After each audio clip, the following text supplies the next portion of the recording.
نحمد و نصلی و نسلم علی رسوله الکریم اما بعد فاعوذ باللہ من الشیطان الرجیم بسم اللہ الرحمن الرحیم رب اشرح لی صدری ویسر لی امری واحلل عقدۃ من لسانی یفقهوا قولی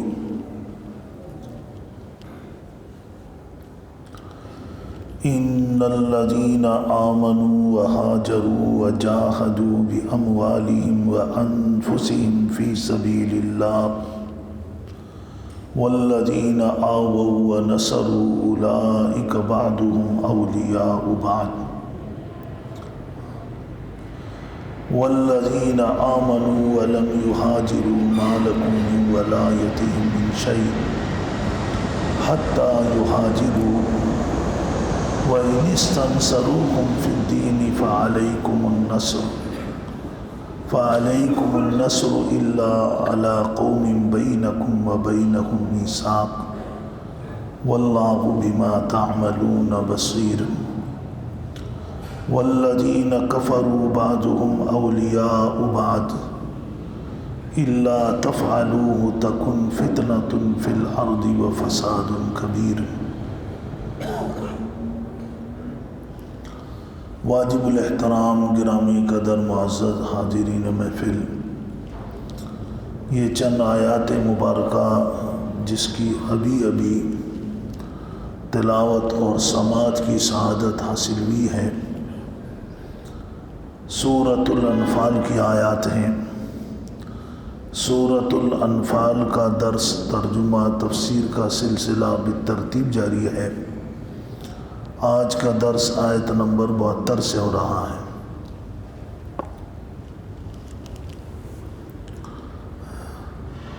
ایک بات میں نے بارہا عرض کی ہے کہ قرآن کریم مسلمانوں کے لیے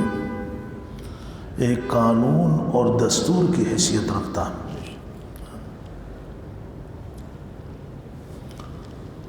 صحابہ کرام جہاں بہت سے امتحانات سے اور آزمائشوں سے گزرے، تو وہاں یہ بھی ان کا امتحان تھا کہ وہ سال ہا سال سے جس کلچر میں اور جس تہذیب میں وابستہ سے قرآن کریم نے ان کے اس کلچر کو ختم کیا اور ایک نئی تہذیب اور ایک نیا ایسا کلچر جو اللہ کو پسند تھا، اللہ کو پسند ہے، جس میں دنیا کی اور آخرت کی کامیابیاں مضمر ہیں، اللہ تبارک و تعالیٰ نے وہ اس کلچر سے صحابہ کرام کو متعارف بھی کرایا اور اس پر چلنے کی ترغیب اور تلقین بھی دی، اور صحابہ کرام نے بھی اللہ کے دیے ہوئے کلچر کو اپنانے میں ذرا بھی دیر نہیں لگائی۔ آج جو آیتیں آپ سن رہے ہیں، اسلام سے پہلے آپس میں ایک دوسرے کے ساتھ مدد اور نصرت کا جو وہاں کلچر تھا، وہ تھا باہمی خون کے رشتے یا باہمی دوستیاں، تعلقات۔ ان خون کے رشتوں کی بنیاد پر، باہمی دوستی کی بنیاد پر ایک دوسرے کے ساتھ وہ تعاون کرتے تھے، مدد کرتے تھے۔ اسلام نے ان کے اس کلچر کو تبدیل کیا اور یہ بتایا کہ اب جو تم آپس میں ایک دوسرے کے ساتھ تعاون کرو گے، وہ تعاون تمہارا محض اور محض اسلام کی اور ایمان کی بنیاد پر ہوگا۔ اب اس میں ضروری نہیں ہے کہ کوئی بندہ مسلمان ہے، اپنے آپ کو مسلمان کہلواتا ہے، تو وہ آپ سے جس چیز میں مدد مانگ رہا ہے وہ کام اس کا جائز ہی ہو۔ اس لیے اللہ تبارک و تعالیٰ نے باہمی مدد اور تعاون کے سلسلے میں فرمایا تعاونوا علی البر والتقوی، کہ بر اور تقوی پر کوئی بندہ آپ سے نیکی کے کام میں اور ایک اچھے کام میں تعاون کا طالب ہوتا ہے تو آپ اس کے ساتھ تعاون کر رہے ہیں۔ ولا تعاونوا علی الاثم والعدوان،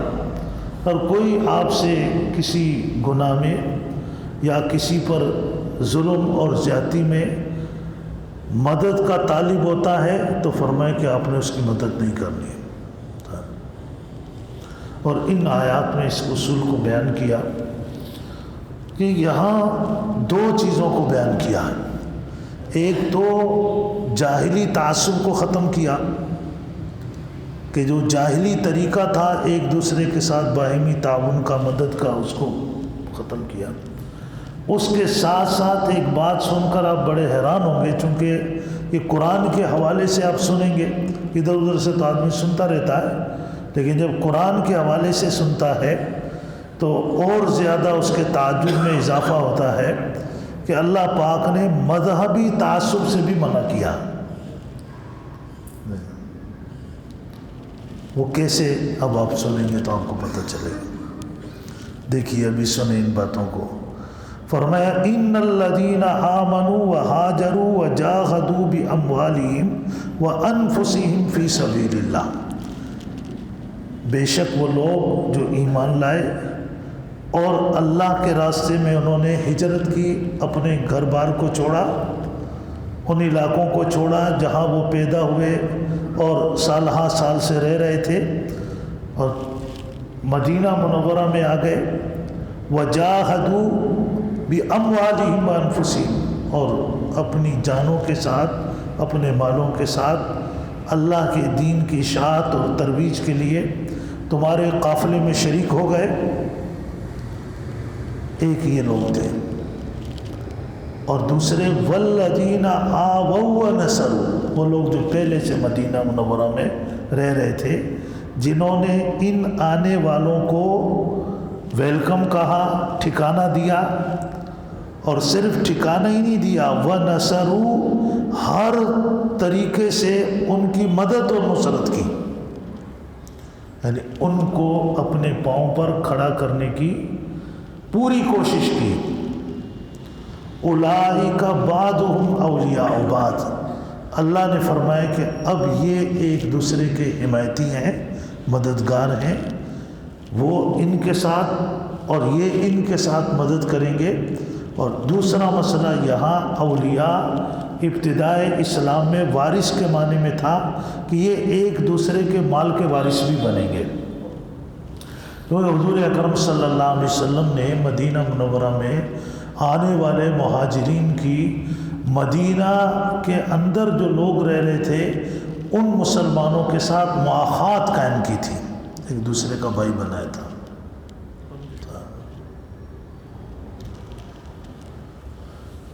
تو بہرحال اس میں ایسا بھی ہوا کہ بعض ایسے تھے کہ جن کی دونوں مہاجر تھے، لیکن اس میں یہ تھا کہ ایک غریب تھا، دوسرا مالدار تھا، غریب کو مالدار کا بھائی بنایا، جیسے حضرت زید بن حارثہ تھے۔ حضرت زید بن حارثہ کو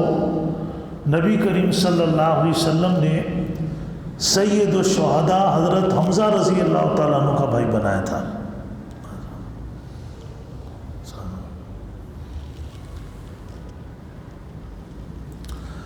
اور اس مواخات میں حضرت علی رضی اللہ تعالیٰ عنہ کو حضور نے اپنا بھائی بنایا تھا، حالانکہ آپ بھی مہاجرین میں سے تھے، حضرت علی رضی اللہ تعالیٰ عنہ مہاجرین میں سے تھے۔ تو میں نے بتایا کہ یہ مواخات قائم ہوئی تھی، تو اس میں ویسے تو اکثریت ایسا تھا کہ جو مدینہ کے رہنے والے مسلمان تھے ان کے ساتھ آنے والے مہاجرین، خواہ وہ مکہ سے آئے تھے یا کسی اور علاقوں سے ہجرت کر کے آئے تھے، ان کی مواخات قائم کی گئی تھی۔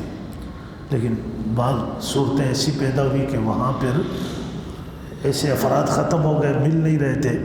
کہ وہ ان کی مواخات قائم کریں، لیکن اب وہ قائم کرنی تھی تو حضور اکرم صلی اللہ علیہ وسلم نے ان کی دل جوئی کے لیے آپ نے پھر اس طرح بھی مواخات قائم فرمائی، اور اس مواخات کا نتیجہ یہ اللہ نے بتایا کہ اب یہ ایک دوسرے کے مال کے وارث بھی ہوں گے ابتدا میں، کیونکہ اس وقت اس سچویشن کو آپ سامنے رکھیں گے پھر بات سمجھ میں آئے گی کہ جب ہجرت ہو رہی تھی، لوگ مسلمان ہو رہے تھے، تو اس میں کیا تھا؟ اس میں تھا کہ باپ مسلمان ہے تو بیٹا کافر ہے، بیٹا مسلمان ہے تو باپ کافر ہے، ایک رشتہ دار مسلمان ہے تو اس کے بیسیوں رشتہ دار کافر ہے۔ تو اب یہاں تو اللہ تبارک و تعالیٰ نے مسلمانوں کی ایک جماعت، ایسی جماعت تشکیل دینی تھی کہ جس جماعت کا باہمی ایسا تعاون ایک دوسرے کے ساتھ اور ایسا رابطہ ہو کہ یہ کافروں کے مقابلے میں ایک سیسا پلائی ہوئی دیوار بھی بن جائے، معاشی اعتبار سے مضبوط اور مستحکم ہو جائے۔ اب یہ تو نہیں تھا کہ ایک باپ مسلمان ہے، اگر وہ فوت ہو تو اس کا سارا مال کافر بیٹے آ کر لے جائیں، تو مسلمان بیچارے کیا کریں گے؟ اس وقت کی ضرورت بھی یہ تھی کہ اللہ تبارک و تعالیٰ نے مسلمانوں کی ضرورت کو سامنے رکھ کر یہ قانون بنا دیا کہ ان میں جو مواخات قائم ہوئی ایک دوسرے کے مال کے وارث بھی بنیں گے۔ تو یہ مال کے وارث کون بنے؟ جو ہجرت کر کے آ گئے مدینہ میں، اور مدینہ کے جو لوکل لوگ تھے ان کے ساتھ جو مواخات ہوئی، اب ان میں سے کوئی فوت ہو تو وہ اس کے مال کا وارث بنے گا، اگر وہ فوت ہو جاتا ہے تو یہ اس کے مال کا وارث بنے گا۔ اور اگلی بات سنیے، والذین آمنوا ولم یہاجروا ما لکم من ولایتہم من شیء۔ میں نے آپ کو بتایا نا، دیکھیں وہ پہلے والی جو بات تھی جو ابھی آپ نے سنی، اس میں جاہلی تعصب کو ختم کیا گیا، اس میں باہمی مدد، تعاون، ایک دوسرے کے ساتھ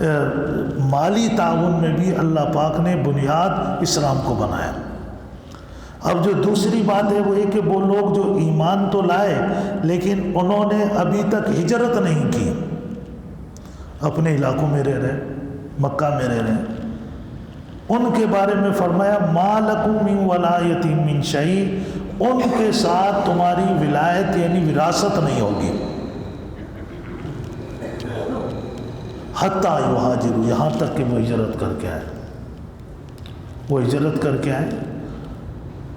کیونکہ اگر وہ اس علاقے میں فوت ہوتا ہے جہاں کافروں کے علاقے میں رہ رہا ہے، اب کہا مسلمان کہے جی اس کا مال ہمیں دیں تو ایک نیا مسئلہ کھڑا ہو جائے گا۔ یہاں کوئی مسلمان فوت ہو، یہ مال وہاں منتقل کریں، پھر معاشی طور پر مسلمانوں کے لیے عدم استحکام ہوگا۔ تو اللہ نے کہا ان کے ساتھ تمہاری ولایت نہیں ہوگی، وہ ہجرت کر کے آ جائیں پھر ہوگی۔ وَإِنِ اسْتَنْصَرُوكُمْ فِي الدِّينِ، اگر وہ تم سے دین کے بارے میں کوئی مدد مانگے، فَعَلَيْكُمُ النَّصْرُ، پھر تم ان کی مدد کرو۔ ان کو دین سیکھنا ہے یا کوئی مقامی کافر ان کو تنگ کر رہے ہیں، اس میں وہ کوئی تم سے مدد مانگتے ہیں تو تم ان کی مدد کرو۔ لیکن دیکھو مذہبی تعصب کیسے ختم ہوا؟ إِلَّا عَلَىٰ قَوْمٍ بَيْنَكُمْ وَبَيْنَهُمْ مِيثَاقٌ، اگر وہ مسلمان جو کافروں کے علاقوں میں رہ رہے ہیں، وہ اگر ایسے کافروں کے مقابلے میں تم سے مدد مانگیں جن کافروں سے تمہارا امن کا معاہدہ ہو گیا ہے، تو اس میں پھر تم نے اپنے معاہدے کی پاسداری کرنی ہے، ان مسلمانوں کی مدد نہیں کرنی ہے۔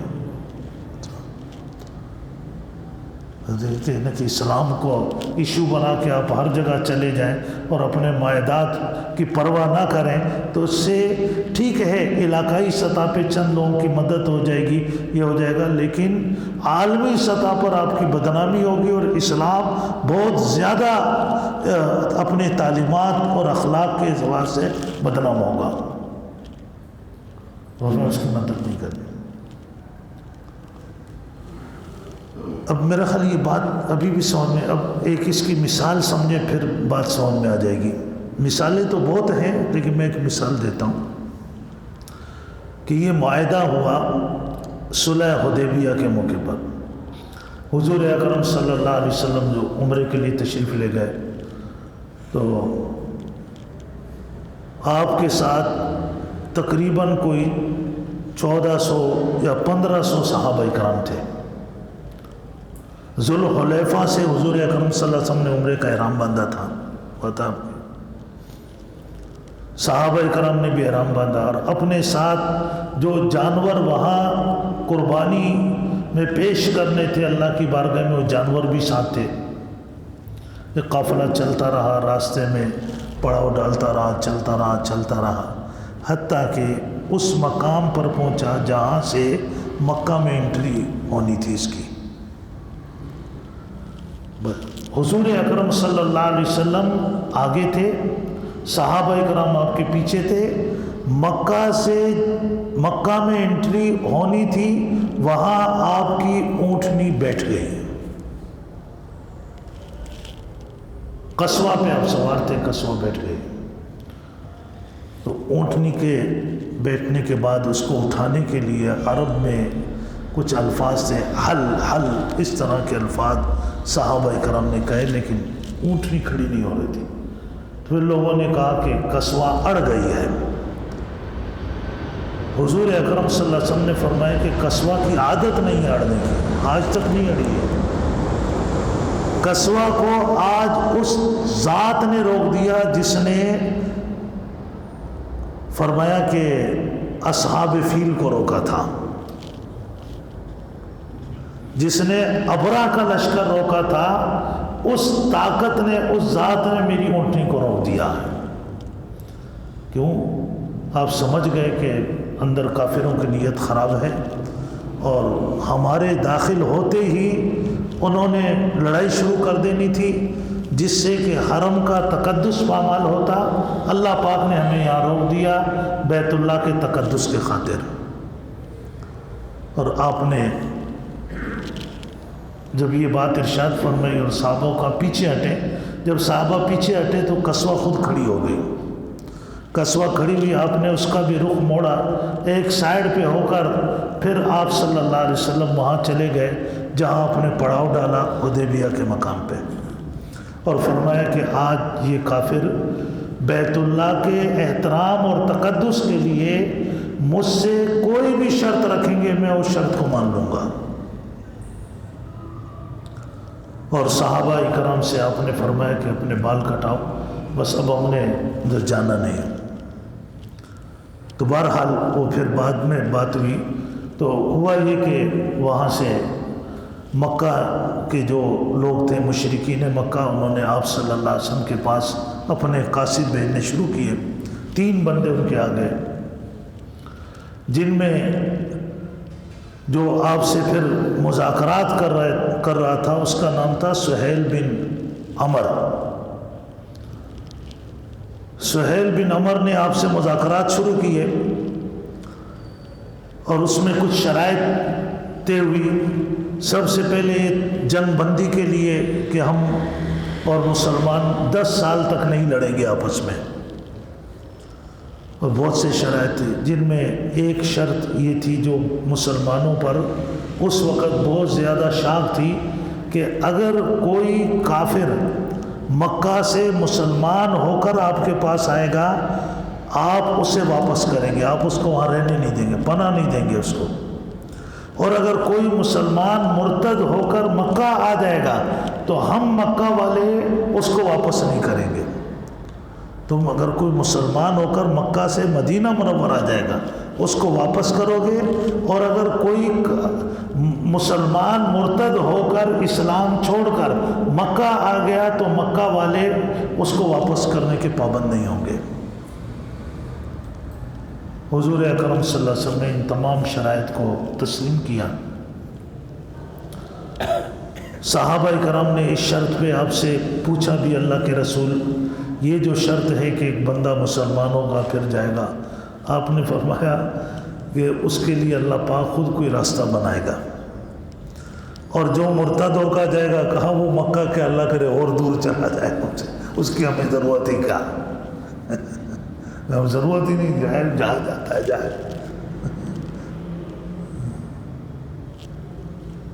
یہ تمام شرائط، اور بھی شرائط ہے اس میں، بہرحال میں چونکہ آیت کا تعلق جس بات سے میں وہ بتا رہا ہوں، یہ ہو گیا، تحریر تیار ہو گئی، اس پہ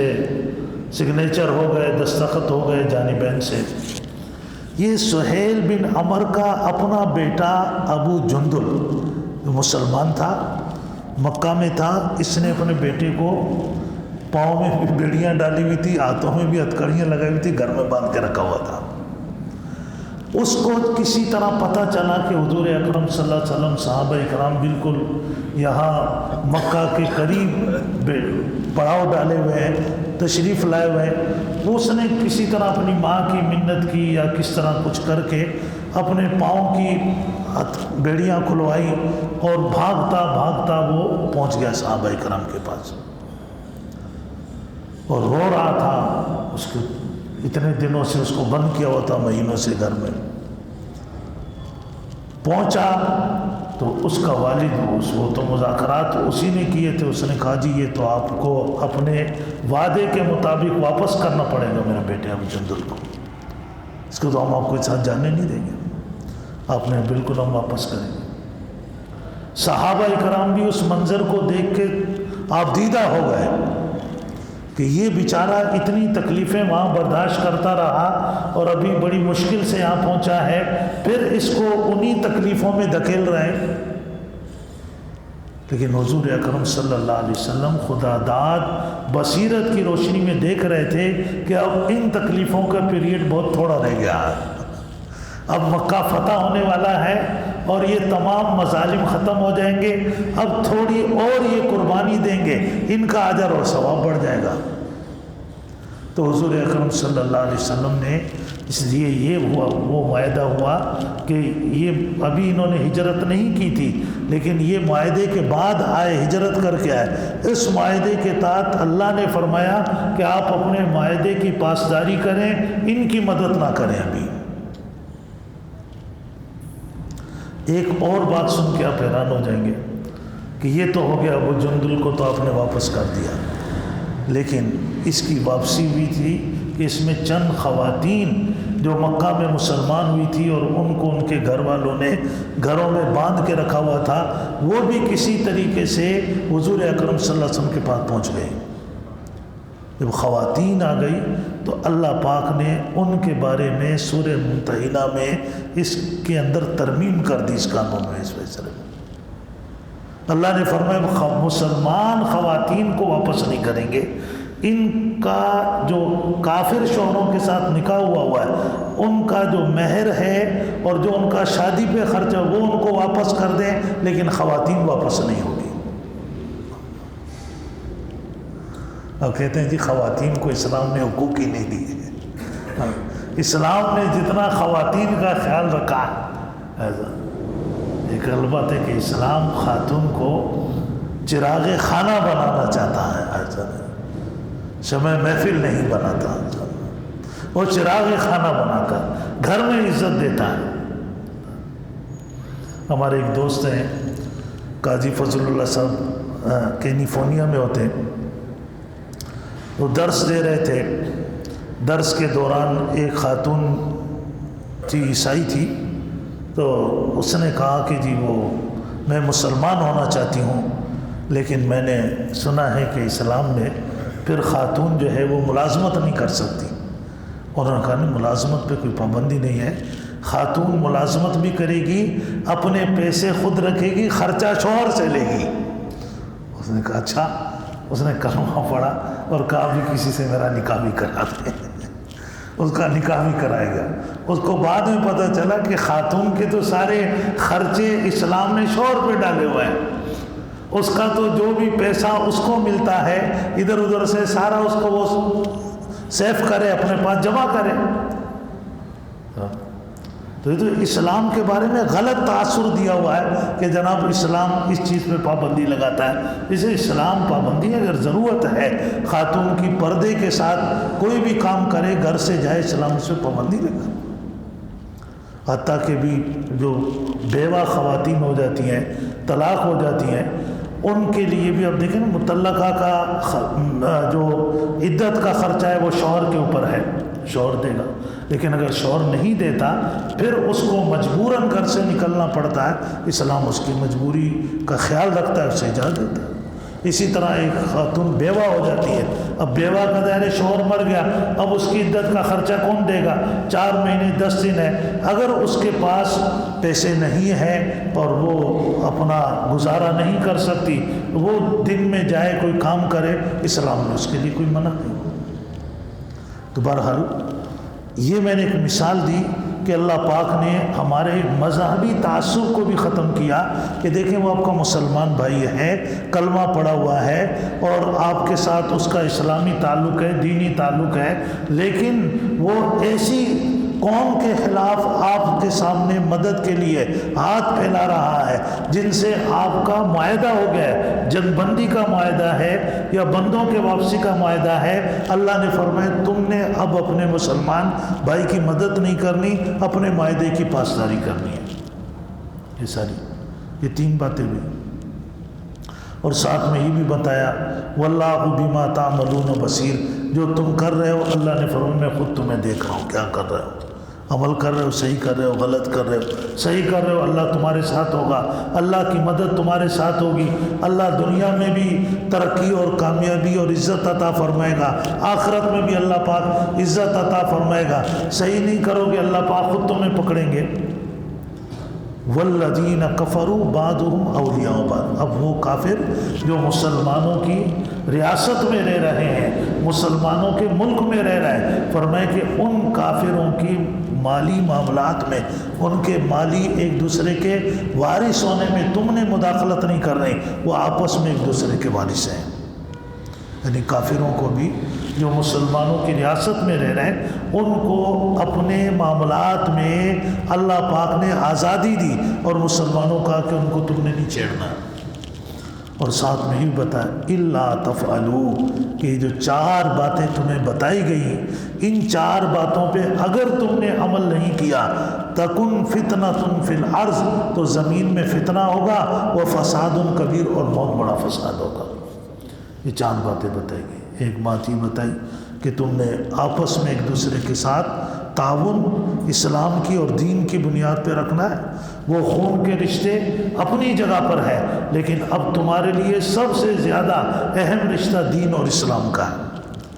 نمبر 2، تم نے آپس میں اگرچہ خون کے رشتے نہیں ہیں لیکن اللہ نے تمہیں ایک دوسرے کا وارث بنایا، اس کے اوپر تم نے عمل کرنا ہے، اور جو لوگ ابھی ہجرت کر کے نہیں آئے اس کا تم نے وارث نہیں بننا ہے، اور اگر وہ تم سے مدد مانگے تو ایسے موقع پہ مدد کرنا جس میں تمہاری عہد اور معاہدے کی پاسداری پر کوئی آنچ نہ آئے۔ اور چوتھی بات یہ کہ جو کافر تمہارے ملک میں رہ رہے ہیں ان کافروں کو اپنے معاملات میں، اپنے جو ان کے مذہبی معاملات ہیں ان میں ان کی آزادی ہے، ان 4 باتوں پہ عمل کرنا ہے۔ اگر تم نے عمل نہیں کیا تو پھر سن لو کہ پھر فتنہ ہوگا، فساد ہوگا، کیونکہ یہ 4 وہ اصول ہیں کہ جس سے امن عامہ قائم ہوتا ہے۔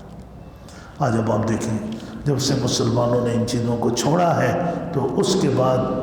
کہیں نہ مسلمان اب دوسروں کے ملک تو چھوڑیے اپنے ملکوں میں بھی ان کو سکون نہیں، کیونکہ اللہ کے دین پہ عمل نہیں کرتے۔ اللہ نے جو باتیں اپنے عامہ کے لیے جو اصول بتائے اس کے اوپر عمل نہیں کر رہے تو اپنے ملکوں کے اندر بھی بیچارے بدامنی کا شکار ہیں، انتشار کا شکار ہیں، اختلاف کا شکار ہیں۔ تو اتفاق اور یہ ساری چیزیں تو پیدا ہوتی ہیں کہ جب انسان اللہ کے دین پر عمل کرے۔ ہمارے ہاں تو آج کل اتفاق کس بات کا نام ہے؟ دوسرا کہتا ہے جی میری بات مان لو تو اتفاق ہو جائے گا، وہ کہتا ہے میری بات مان لو اتفاق ہو جائے گا۔